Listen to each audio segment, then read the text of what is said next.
கூட்டு குர்பானி சம்பந்தமாக நிறைய வழிகாட்டுதல்கள் ஜமாத் உலமா சார்பாக தரப்பட்டிருக்குது. அது விஷயத்துக்குள்ள நான் அதிகமாக செல்ல விரும்பல. ஒரு காலத்தில் மதரசாக்களில் ஏழை எளிய மாணவர்கள் படித்தாங்க. ஏழை மாணவர்கள் தான் மதரசாக்கள். இன்னைக்கு மக்கள்கிட்ட நிறைய செல்வம் வந்துடுச்சு. பணக்கார வீட்டு பிள்ளைங்களும் கூட இன்னைக்கு மதரசாக்களில் ஓதுறாங்க. நல்ல விஷயம். முன்பு அப்படி இல்லை.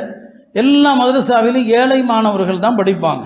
அந்த மாணவர்களுடைய காலை உணவுக்காக மதரசாவுடைய அந்த காலத்தினுடைய ஏற்பாடு என்ன, மக்களிடத்தில் வசூல் செய்து கூட்டு குர்பானி கொடுத்து அதில் கிடைக்கிற தோல்ல இருந்து வரக்கூடிய அந்த காசை மாணவர்கள் கையில் காசாக தான் கொடுப்பாங்க.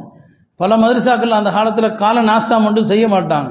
அந்த சட்டத்தை அப்படியே பின்பற்றணுங்கிறதுக்காக நம்முடைய பெரிய மூத்த உலமாக்கள் அந்த சட்டத்தை பின்பற்றணும். இந்த காசை அந்த ஏழை மாணவன் கையில் ஒப்படைப்பது, அதுக்காண்டி அந்த மாதிரி கொண்டு வந்தாங்க. மதரசாக்களுக்கு அது போன்ற தேவைகள்லாம் அந்த காலத்தில் நிறையவே இருந்துச்சு. அது மதரசாக்களுடைய நன்மைக்காக. இப்போ மதரசாக்கள் எல்லாம் கூட்டு குர்பானியை குறைச்சிருச்சு. நிறைய தனியார்கள் தங்களுடைய லாபத்துக்கு செய்கிறாங்க. இது ரொம்ப வேதனையான விஷயம். வாழ்க்கையில் சம்பாதிக்கிறதுக்கு 1000 வழி இருக்குது இல்லையா? காசு பார்க்கறதுக்கு 1000 வழி இருக்குது. இந்த குர்பானியை போய் தன்னுடைய ஒரு தொழிலா நினைச்சு செய்யலாமா?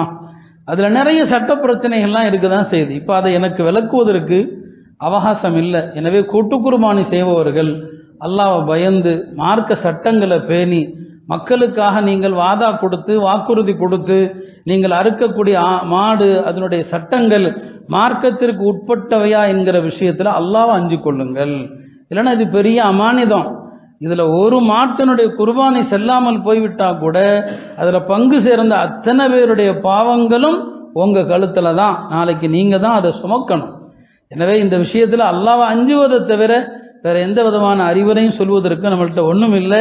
எப்படியெல்லாம் அதுல சட்ட மீறல் நடக்குது என்பதை நான் விரிவாக சொல்ல விரும்பல. மொத்தத்தில் சட்ட மீறல் நடக்குது. இதை ஒரு வியாபாரமா ஒரு தொழிலா ஆளாளுக்கு செய்யறாங்க. சட்டம் தெரியாதவங்க பண்றாங்க. கூட்டு குர்பானில எது கவனிக்கப்படணும், என்னென்ன அம்சங்கள் பேணப்படணும், அதெல்லாம் இன்னைக்கு நடக்குதானா இல்லை. முதல்ல ஒரு ரேட்டை ஃபிக்ஸ் பண்றதே கிடையாது இல்லையா? இவங்க கூட்டு குர்பானி கொடுக்க போறாங்க, என்ன செய்யறாங்க, ஒரு பங்கு 3800 4000 முடிவு பண்றாங்க. வாங்குற மாடு எல்லாமே ஒரே விலையிலே வாங்கப்படுது. ஒவ்வொரு மாட்டுக்கு ஒவ்வொரு விலை.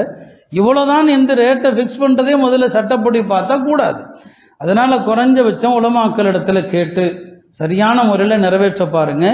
மார்க்கம் அறிந்த உலமாக்கள் யாராவது வழிகாட்டுதலாக இருந்து கூட்டு குர்பானி செஞ்சா அதுல சேருங்க. மார்க்கம் தெரியாதவர்கள் கூட்டு குர்பானி செஞ்சா அதுல சேராதீங்க. உங்களுடைய குர்பானி நிறைவேறுகிற விஷயத்துல உங்களுக்கு தான் அக்கறை வேண்டும். எல்லாம் அல்ல அல்லாஹ் நம்முடைய இந்த